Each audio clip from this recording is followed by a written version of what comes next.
No, he knows. I don't know. We just try to make good records. You know, it's like, you know, if you worry about shit, you make more wrong moves. If you're confident in what you do, whether people enjoy it as much as you do, if you're confident in what you do,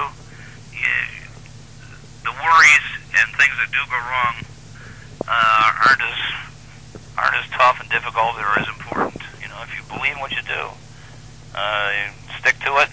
And if somebody says you did bad, and if you say, well, that's your opinion, and thank you very much, but also be realistic.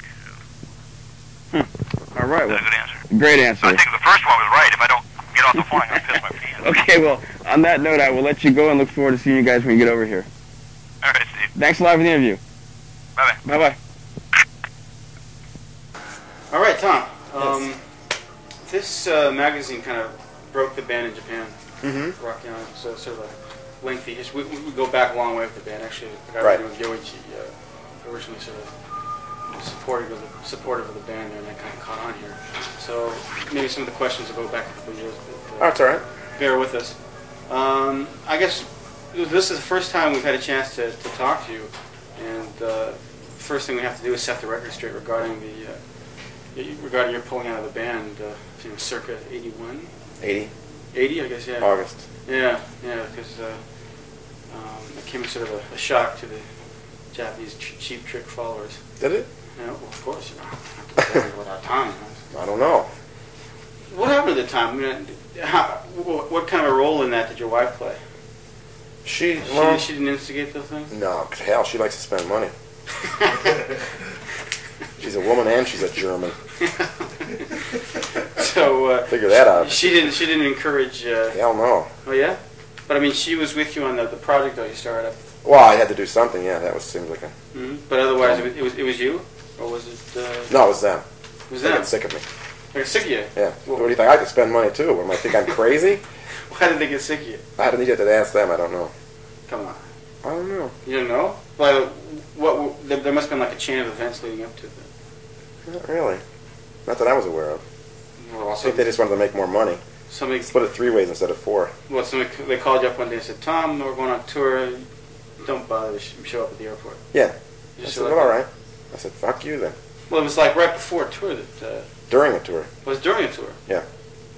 Was there any like one event like was the straw that broke the camel's back? No, I don't think so. I mean, you gotta tell us. I don't know. What do you mean? I gotta tell you. Come on, just to set the record straight. Well, Rick's wife's pretty wild. No. Sorry, Karen. I had to say something. But I mean, it happened in the middle. Were you guys in the States when it happened? Canada.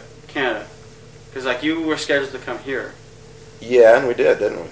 Well, they did. Yeah, I didn't. Yeah. So I mean, they had lookalikes, so it was okay. Didn't quite work out there for some reason. I don't know. Even after you left, the sales of the band's records kind of went down the tubes. Well, they probably would have anyway. I don't know. You don't know. Can't tell. No, I don't know. Do you think the I think they did good records. I don't, you know. Yeah, they were good records. Yeah. And they did, you know, there was like, you know, One on One did well in Australia, and you know. Yeah, I didn't follow it really. I don't know what did what, but. Mm-hmm. But I mean, your coming back into the band coincided with the second golden age. That's good luck. It's like Las Vegas. Hit the That's the way it worked. Ooh. Hey, come on, you gotta get past this. That's right. Like a good luck charm. Really? You think so? Sure. Just good luck. Go to Vegas with me. I'd lose my ass, but everyone else wins big. Okay. Tell us about how you got back in the band. What were the? I was living in New York City, and I just happened to see him. I just went to see them at a club somewhere. They were, you know, just sitting around. I think it was a party or something. So I came and said hello, and then we just sort of got back together, fell together. Who was? We'd been touring for a long time. It wasn't really just me. Everybody was like just beat, and we hadn't stopped working since like 1973. Since we, you know, trying to get a record deal, and we worked at 300 days a year, easy. And we just were beat. We didn't know what we were doing anymore. You know, it's like, oh my God. So I was tired. They were tired out. Everybody was just sort of had it. And it just was one of those things where you get in an argument with somebody. It's like, well, fuck you, fuck, you know. And it's like it doesn't. When you look back at it, it made no sense. If we'd actually sat down and talked about it, but then just never saw him again. I didn't see him for 7 years. Huh, it's amazing. It's just almost Or talk to him or anything, so there was no way to patch it up. It probably would have been patched up in a day if we just thought about it. Yeah, it's one of those dumb things. That, well, you know, it's just, that's really all it was. There's no big story to it. If you hadn't been on the road, it probably wouldn't even happen. No, it wouldn't have happened. What were you doing for all this years? I mean, there was that album that came out. What was I did that. But that was only one. That was like 81, 82, something like that. No, I don't remember when that fucking thing came out. It came out, I think it came out right at the end of 84. Because I know, right after it came out, I split up with my wife. I left like the first, in January of 85. I see. So I haven't been together with her since then. Oh, I see. And it came out, and then it was history anyway. So. Were you sort of living on the riches you had acquired from the early years of Cheap Trick, or were you doing other things? No. I did not much. Yeah, I had some money, but and I spent all that. So then I went to New York. I had a band going. I was playing like at a band called Sick Man of Europe. It was cool. Played in it was me and a girl named Jana Allen, the drummer that you wouldn't know, Milan Monroe, and the guitar player was Pete Comita, the guy that replaced him. Was that right? Yeah. He was playing guitar. Yeah, he's a great guitar player. That's what he is originally, anyway. So what, he goes back a long way with the band then? I knew him first. I introduced him to the band. I knew him from Chicago. He was in bands there. And what kind of music were you guys doing?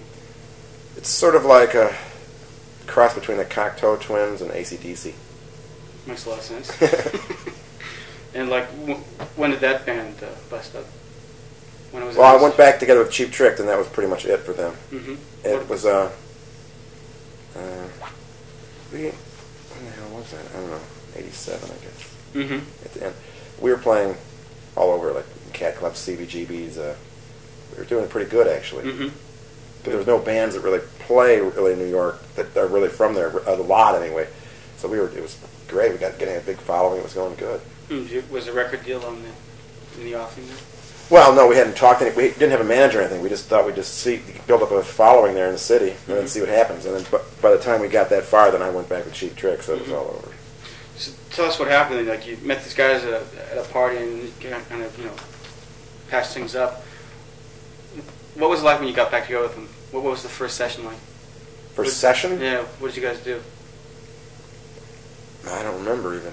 I don't know. I mean, playing-wise? Yeah, playing. Oh, well, we just rehearsed. We went out and started doing nightclubs. We did Lap of Luxury album. We had to put the songs together. So that we did. So that was really just working together and writing. And then we did the album. And then we rehearsed. I had to remember all these dumb songs again. Like, oh, shit, I think I forgot everything.